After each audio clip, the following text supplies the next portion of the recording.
എല്ലാവർക്കും നമസ്കാരം. മനുഷ്യൻ എന്ന നിലയ്ക്ക് നമ്മൾ സാമൂഹ്യ ജീവിയാണ്. നമ്മൾ സമൂഹത്തിൽ ജീവിക്കുമ്പോൾ പലതരം വ്യക്തിത്വങ്ങളെ കാണാറുണ്ട്. നമ്മൾ ഓരോ സ്ഥലത്ത് ചെല്ലുമ്പോൾ പലതരത്തിലുള്ള ആളുകളെ കാണുന്നു. ഇത്തരത്തിലുള്ള ആളുകളുടെ വ്യക്തിത്വങ്ങളെ കുറിച്ചാണ് നമ്മൾ ഇന്ന് പറയാൻ ആഗ്രഹിക്കുന്നത്.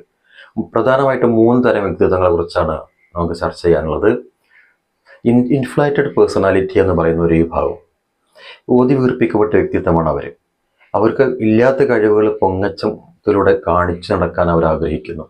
അമിതമായ ആത്മവിശ്വാസമാണ്, ഓവർ കോൺഫിഡൻസ് ആണ് അവർക്ക് ഉണ്ടായിരിക്കുക. അവർ അമിതമായിട്ട് വേഷം ധരിച്ചുകൊണ്ട് എൻ്റെ കഴിവുകളുണ്ട് എന്ന് കാണിക്കാൻ, എനിക്ക് ഇന്ന സൗന്ദര്യമുണ്ട് അല്ലെങ്കിൽ എനിക്ക് ഇത്തരം കഴിവുകളുണ്ട് എന്ന് കാണിക്കാൻ വേണ്ടിയിട്ട് നടക്കുന്ന ആളുകളാണ്. അവർ പറയുന്ന കാര്യങ്ങളിൽ എന്തെങ്കിലും തെറ്റുകളുണ്ട് എന്ന് നമുക്ക് തോന്നുന്നു എന്ന് അവർക്ക് ബോധ്യപ്പെട്ടാൽ അവർ ദേഷ്യം പിടിക്കുന്ന പ്രകൃതമുണ്ട്.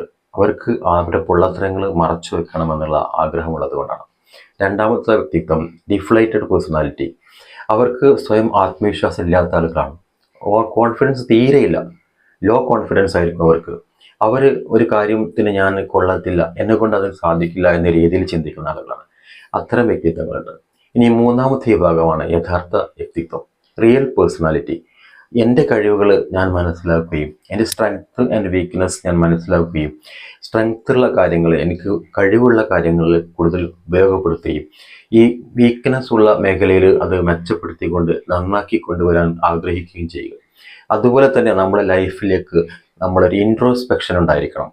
നമ്മുടെ കഴിവുകൾ, നമ്മുടെ പ്രവർത്തനങ്ങൾ നമുക്ക് തിരിച്ചറിയാനും നമ്മളെ വിലയിരുത്താനും സാധിക്കുന്ന ആളുകളായിരിക്കും ഇത്തരത്തിലുള്ള ആളുകൾ. നമുക്കറിയാം, സമൂഹത്തിൽ ഒരുപാട് ആളുകളുണ്ട്. മഹാത്മാഗാന്ധിജിയെ പോലുള്ള ആളുകൾക്ക് നമുക്കറിയാം. അദ്ദേഹത്തിൻ്റെ വേഷവിധാനം വളരെ ലളിതമായ വേഷവിധാനമായിരുന്നു.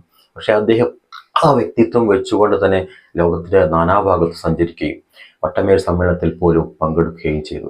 സൂട്ടും കോട്ടൊക്കെ നടക്കുന്ന ബ്രിട്ടീഷുകാരുടെ അവരുടെ മുൻപിൽ നമ്മുടെ സാധാരണമായ ലളിതമായ വേഷം, ഒരു ഉടുമുണ്ടും ഒരു തോർത്തും ധരിച്ചുകൊണ്ട് ലളിതമായ വേഷത്തിൽ പങ്കെടുക്കുകയും തൻ്റെ കാര്യങ്ങൾ ശക്തമായി തുറന്നു പറയാനുള്ള ധൈര്യം അദ്ദേഹത്തിനുണ്ടായിരുന്നു. അത്തരത്തിലുള്ള യഥാർത്ഥ വ്യക്തിത്വം നമ്മുടെ ലൈഫിൽ എങ്ങനെ വേഷം എന്നുള്ളതല്ല, നമ്മുടെ ആ ഇൻട്രോസ്പെക്ഷനുള്ള നല്ല വ്യക്തികളായി മാറാൻ നമുക്ക് സാധിക്കട്ടെ എന്ന് ആശംസിക്കുന്നു. Thank you so much.